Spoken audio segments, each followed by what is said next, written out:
akan menjelaskan materi terkaitan kemerdekaan Indonesia dan Rangsa Dengklok sampai pembaca teks proklamasi. Yang pertama, saya akan menjelaskan tentang penting menjelangnya proklamasi. Yang pertama, dibentuknya BPUPKI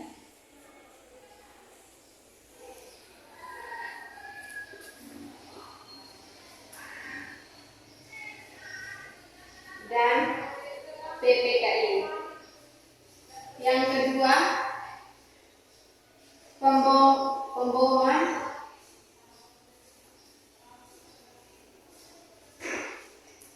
Hiroshima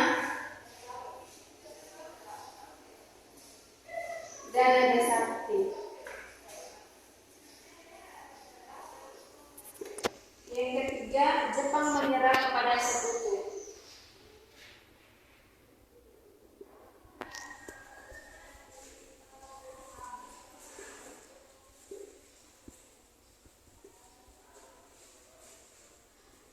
Yang keempat, peristiwa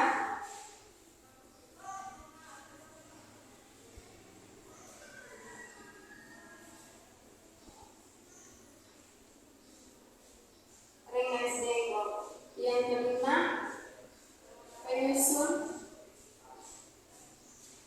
naskah proklamasi.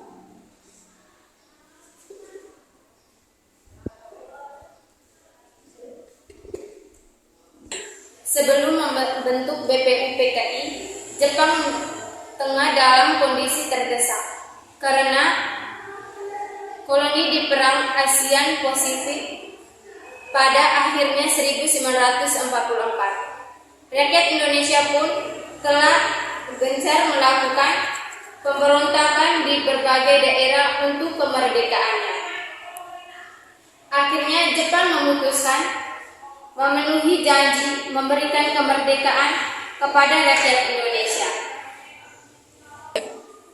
Langkah awal yang diambil Jepang untuk memenuhi janji tersebut adalah dengan membentukkan BPUPKI. Akan tetapi, rencana BPUPKI justru serius dan berhasil mempersiapkan kemerdekaan Indonesia. Setelah menyelesaikannya tugas dengan baik, BPUPKI dibentuk 17 Agustus 1945. Jepang menyerahkan kepada PPUPKI. PPUPKI bertugas memutuskan persiapan kemerdekaan Indonesia dan menilaikan sidangan pada 18 Agustus 1945 sehari-hari setelah memproklamasi. Yang ketiga, saya akan menjelaskan tentang ngeboman Hiroshima dan Nagasaki. Peristiwa penting kedua yang terjadi sebelum memproklamasi kemerdekaan Indonesia adalah jatuhnya dua kota penting Jepang, Hiroshima dan Nagasaki. Hiroshima dibomkan pada 6 Agustus 1945. 3 hari kemudian, pada 9 Agustus 1945, sekutu menjatuhkan bom di Nagasaki. Dua kota penting itu hancur oleh serangan sekutu. Akhirnya Jepang semakin hancur oleh serangan sekutu. Akhirnya Jepang semakin tak berdaya.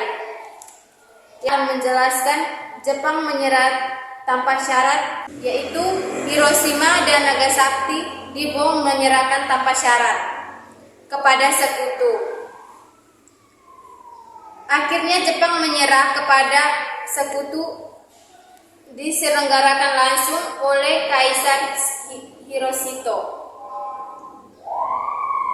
melalui siaran radio nasional pada 15 Agustus 1945. Namun salah satu tokoh Indonesia yakin Sultan Sarijin telah mendengarkan kabar Jepang menyerah tanpa sekutu. Yang kelima, peristiwa penting Renklas Dengklok.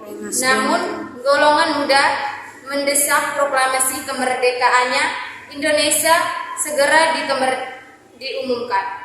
Kemudian memenuhi golongan muda berinisiatif munculnya Soekarno dan Muhammad Hatta ke Renklas Dengklok pada 16 Agustus 1945. Soekarno dan Muhammad Hatta dibawa ke Renklas Dengklok dari menjauhkan dua tokoh penting bangsa Indonesia dan pengaruhnya di Jepang.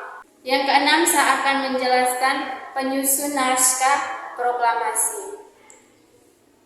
Dari Renklas Dengklok, Soekarno dan Muhammad Hatta dijemput oleh Asman Suebedarjo, kemudian dibawa ke Jakarta.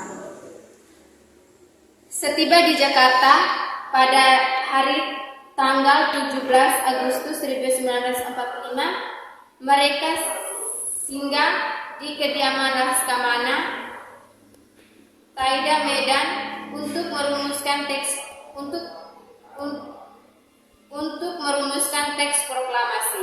Menyusun teks proklamasi kemerdekaan Indonesia terjadi di ruangan makan rumah Laksamana Medan.